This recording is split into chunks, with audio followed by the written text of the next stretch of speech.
দিলীপ শইকীয়া আসামের বিজেপির নতুন সভাপতি হইল।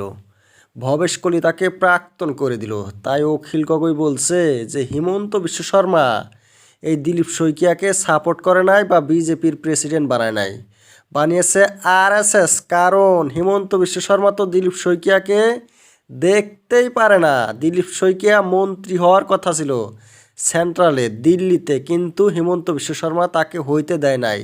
রেডি হয়ে গেছিল দিলীপ শইকীয়া মোদি সরকারের একটা মন্ত্রী হওয়ার জন্যে, কিন্তু হিমন্ত বিশ্ব শর্মা বাধা দিল তাকে। এই যে বিজেপির সভাপতি হইল, এইটা হয়তো সেন্ট্রালের কমিটি বানিয়েছে নাইবা আরএসএস বানিয়েছে, হিমন্ত বিশ্ব শর্মা বানায় নাই। অখিল গগৈ বলছে আমি পুরা ঘটনাটা জানি, কাজেই এইখানে হিমন্ত বিশ্ব শর্মার যে কোনো ক্রেডিট নাই, এইটা সত্যি। দিলীপ শইকীয়াকে স্বাগত জানিয়ে মুখ্যমন্ত্রী হিমন্ত বিশ্ব শর্মা ভাষণে বলে, আজকের দিনটা আমাদের জন্য একটা পবিত্র দিন। আজকে আমরা আরও একটা সভাপতি পাইলাম, একজন সভাপতি আছে দিলীপ শইকীয়া, আজকে আরেকজন পাইলাম, দুইজন সভাপতি হইল। আজকের দিনটা খুবই আনন্দের দিন আমাদের। এই কথাটা কোন হিসাবে বলল মুখ্যমন্ত্রী? দুইজন সভাপতি কোথায়? সভাপতি তো একজনই আছে, আগেও একজন ছিল, সে প্রাক্তন হয়ে গেল, নতুন করে অন্য একজন হইল। মুখ্যমন্ত্রী যেমন একজন, সর্বানন্দ সোনোয়াল কি এখন মুখ্যমন্ত্রী আছে? এইটা তো মুখ্যমন্ত্রী বলল না যে আমরা দুইজন মুখ্যমন্ত্রী পাইলাম।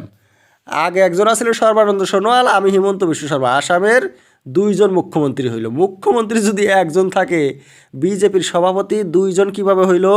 মুখ্যমন্ত্রীর কাছে এইটা মোটেই ভালো লাগে না। মুখ্যমন্ত্রীর চেহারাটাও খুব খারাপ দেখা গেল, কান্দা কান্দা অবস্থার দিলীপ শইকীয়া যে আসামের বিজেপির সভাপতি হইল, এইটা মুখ্যমন্ত্রী পছন্দ করলো না। ওনার চোখে প্রায় পানি পড়ার মতো অবস্থা। যাই হোক, কংগ্রেসকে ক্রিটিসাইজ করেছে হিমন্ত বিশ্ব শর্মা ভাষণে, বলছে আমরা কংগ্রেসের মতো না।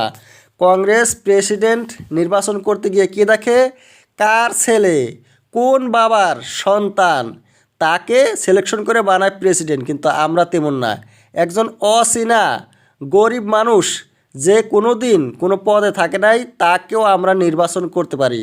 কুকুরে যেমন বিস্কুট দেখলে ঝাঁপিয়ে পড়ে, তেমনি ধনী মানুষ দেখলে কংগ্রেস ঝাঁপিয়ে পড়ে প্রেসিডেন্ট বানানোর জন্য। কিন্তু আমরা তালাশ করি কে আসলে যোগ্য। হিমন্ত বিশ্ব শর্মা বলছে এমনকি রাষ্ট্রীয় স্তরেও যে পরে সভাপতি হবে, তাও কোনো বংশগতভাবে হবে না, কোনো বড় নেতার ছেলে হবে না। কিভাবে হবে? প্রধানমন্ত্রী মোদির কি ছেলে আছে যে তার ছেলে বিজেপির সভাপতি হবে বা ভারতের প্রধানমন্ত্রী হবে? অটল বিহারীর কি কোনো ছেলে ছিল যে সে নতুন বিজেপির সভাপতি হবে?